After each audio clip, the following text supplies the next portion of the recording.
Vous en faites une ce week-end. L'hiver et le froid nous amènent à un grand spectacle jusqu'à dimanche sur les routes du Midi. C'est le mythique rallye de Monte-Carlo qui a démarré. Il a toujours un succès populaire extraordinaire. À Auzay, dans les Alpes de Haute-Provence, la course est passée pour la première fois cette nuit depuis 33 ans.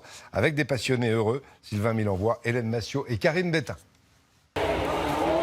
Soudain, la lumière est réapparue. C'est plus dans les minutes, ça y est, il est rouge. Ça faisait plus de 30 ans que Jean-Pierre et François l'attendaient au col du Fanget, Lui, il a dû se faire doubler, là. qui surplombe le village d'Auzay. Le rallye de Monte-Carlo y est enfin revenu. C'est émouvant de revoir les voitures, les spéciales à cet endroit-là, ouais, c'est super. C'est d'autant plus important que le village d'Auzay compte presque autant de voitures de sport que d'habitants. Quand son école a fermé, François, l'ancien instituteur, l'a transformé en garage pour ses voitures de rallye. Uniquement de vieilles Ford Escort.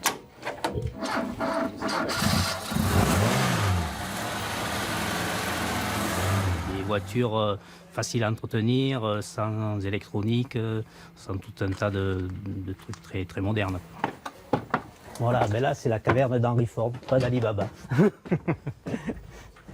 C'est là que je stocke des pièces depuis 30 ans. Ouais. C'est en se passionnant pour le rallye que François, pilote amateur, a eu envie d'élargir sa collection. Et forcément, hier soir, en allant voir passer la course, le virus a ressurgi. Le rallye c'est la fête, il faut que ce soit la fête. Dans la montagne en pleine nuit, un peu de chaleur à partager entre amis. Pierre, il passe tous les 30 ans, le rallye.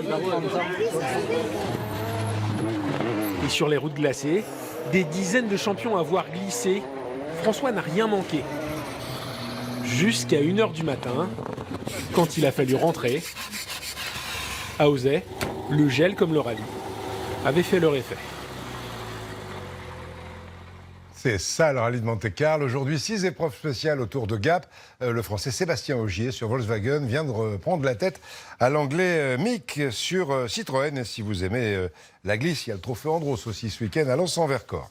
Une image bien triste maintenant, le dernier hommage des Québécois au mari de Céline Dion, décédé la semaine dernière. Les obsèques de René Angélil seront célébrées ce soir à Montréal.